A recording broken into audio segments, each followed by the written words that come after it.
યાદ રાખજો વાલા, પ્રયત્ન કરવો પડે. એનો અર્થ સંતોષ. જે મને મળ્યું છે એમાં મને સંતોષ થાય અને ધ્યેય નિષ્ઠ જીવન બને એટલે જિંદગી હરી સુધી પહોંચાય. દાદાજીનો એક ભાવગીત છે, એની એક કડી બહુ મસ્ત છે, મને ગમે છે. હું નાનો છું, અધૂરો છું, પણ તારો છું એ ગર્વ મને. બસ તુજ સગપણની સમજ મળે તો જીવન અનોખું પર બને.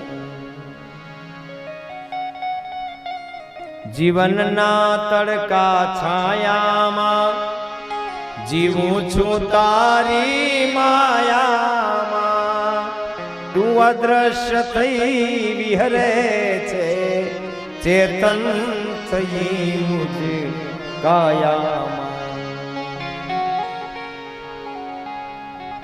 સકલ મહિતવ વ્યાપકતાથી મારું લાગે સર્વ મને.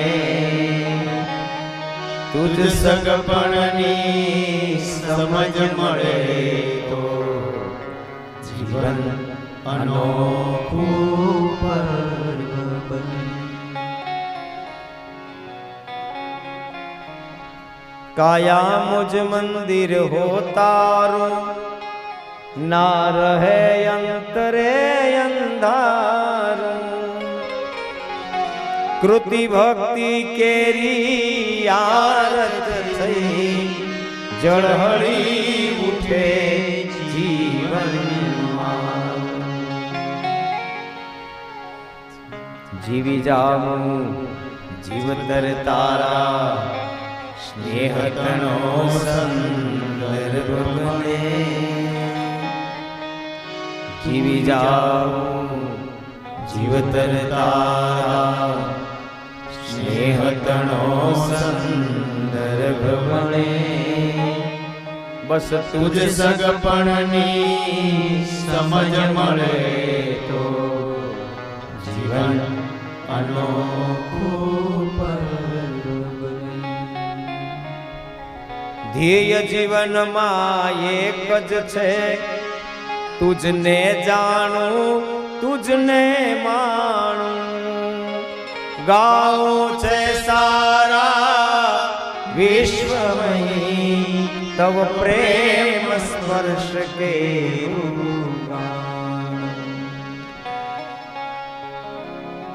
ગાઉં છે સારા વિશ્વમય, તવ પ્રેમ સ્પર્શ કે.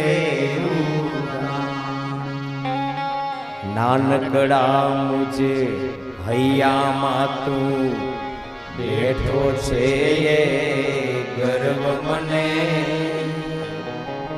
નાનકડા મુજે હૈયામાં તું બેઠો છે ગર્વ મને. તુજ સગપણની સમજ મળે તો જીવન અનોખું તેથી થઈ શકે, બની શકે. બધી વસ્તુ શક્ય છે. માણસ આપની કરણી કરે. મહાપુરુષો થયા છે ને આપણે. બજરંગદાસ બાપા થયા અને ક્યાં લાંબા વર્ષો ગયા. ઘણા આમાં વૃદ્ધોએ જોયા પણ હશે બજરંગદાસ બાપા. આ ધરા ઉપર જ મારા તમારા જેવું જીવન જીવીને ગયા. કોઈને કઈ નથી કે આ ગામો ગામ મારા નામની મઢુલી બનાવજો. તો એ બધાના ગામની અંદર બજરંગદાસ બાપાના નામની મઢુલી છે. આ એના જીવતરની સુગંધ છે. જિંદગી તમારી અવધૂત બને એટલે બધું થાય. શક્ય છે. એના માટે યોગ્ય દિશા, યોગ્ય માર્ગદર્શક અને મેં કહ્યું તું ભગવાનની એક મોટામાં મોટી દેન છે. ભગવાન આપણને એક જ વસ્તુ કે તથાસ્તુ, તું વિચારી થાય. સાધુ નામના વાણિયાએ કહ્યું, મારી નૌકામાં વેલા ને પાંદડા ભરેલા છે. નિષ્ઠુર વચન શ્રુત્વા સત્યમ ભવતું તે વચન. ભગવાન કે એમ ક્યાં? લતા પત્રાધિકમ ચૈવ તરુણો વર્તતે મમ. ભગવાન કે એમ કે હા તો જા, ભલે થઈ જાય. નૌકાની ઉપર ચડીને જોયું તો દ્રવ્યથી પરિપૂર્ણ ભરેલી નૌકામાં વેલા ને પાંદડા થઈ ગયા. સત્યનારાયણ ભગવાનની કથા ધીરુદાદા વાંચે તમારે ગામમાં. મને બહુ ગમે સત્યનારાયણ ભગવાનની કથા. એ 5 અધ્યાયની અંદર મોટું તત્વ જ્ઞાન છે. અપત્યાવૃત્તિ કાઢવા માટેની એ કથા છે. બ્રાહ્મણ ભિક્ષા માંગવા માટે જતા ને માથું કરી, ત્યારે બ્રાહ્મણ સત્યનારાયણ ભગવાનની કથાનો એક અધ્યાય પાકો કરીને જાય. અને જેના ઘરે ભિક્ષા લેવા જાય ને એવા 5 ઘર રાખ્યા ને 5 અધ્યાય. એકની ઘરે બેસે ત્યાં પછી પહેલો અધ્યાયનું વર્ણન કરે. વ્યાસુવાચ કદા નૈમિષારણ્ય ઋષિસનકાદય પ્રપચ્છ મુનિવર્ય સર્વે સુતમ પુરાણે કે ખલુ વ્રતેન તપસા પ્રાપ્યતે વાંછિત ફલમ તસ્સરમ શ્રોતમિચ્છામિ કથસ્ય મહામુનિ. આખું ગરમ બ્રાહ્મણની ફરતી બાજુ વીંટળાઈ ગઈ. અને બ્રાહ્મણ જેમ વૃદ્ધ થાય ને એમ વેલિડિટી એની બહુ મજબૂત થાય. જોજો તમે 60 વર્ષે બાકીના બધા નીકળી જાય, પણ બ્રાહ્મણ 60 વર્ષ પછી જ કામે લાગે. અને દાદા જેટલા વૃદ્ધ હોય ને, અમારે ઘણી વાર એવું થાય ને.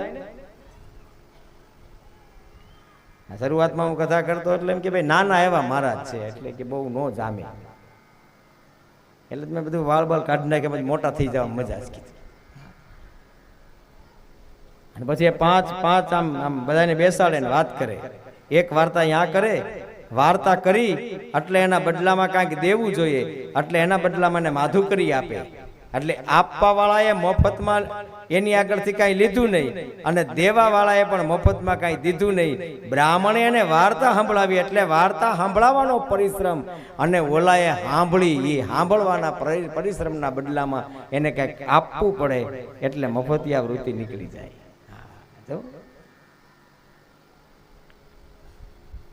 એટલે બ્રાહ્મણો દેવ છે. અને ભગવાનનું એક સૂત્ર એ છે, તથાસ્તુ, તમે જે કહો એ થાય.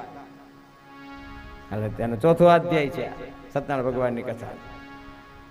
નૌકામાં વેલા ને પાંદડા ભરેલા. ભગવાન કે જાઓ, તથાસ્તુ. જ્યાં ઉપર ચડીને જોયું તો વેલા ને પાંદડા ભરેલા હતા. કારણ કે ભગવાન એક જ વસ્તુ કે તથાસ્તુ.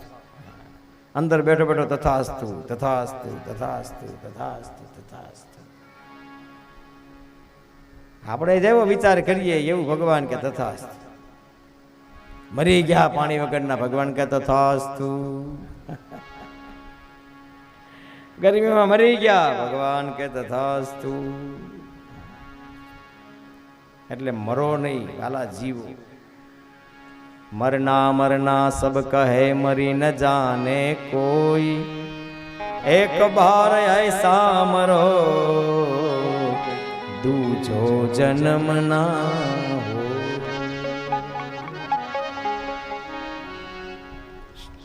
થઈ શકે મૂળ વાત પોતાના ડ્રોર ઉપર લખી નાખવાનું, જેને જે બનવું હોય એને.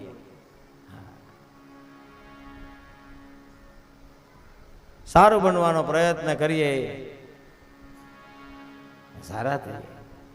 આ ટોડલા ઉપર શ્રી લાભ અને શ્રી શુભ લખવાનું મૂળ કારણ એ જ છે કે આપણને ખબર પડે કે આપણે જે ઘરમાં રહીએ છીએ ત્યાં આપણને લાભ છે, જે ઘરમાં આપણે રહીએ છીએ એમાં જ આપણું શુભ છે.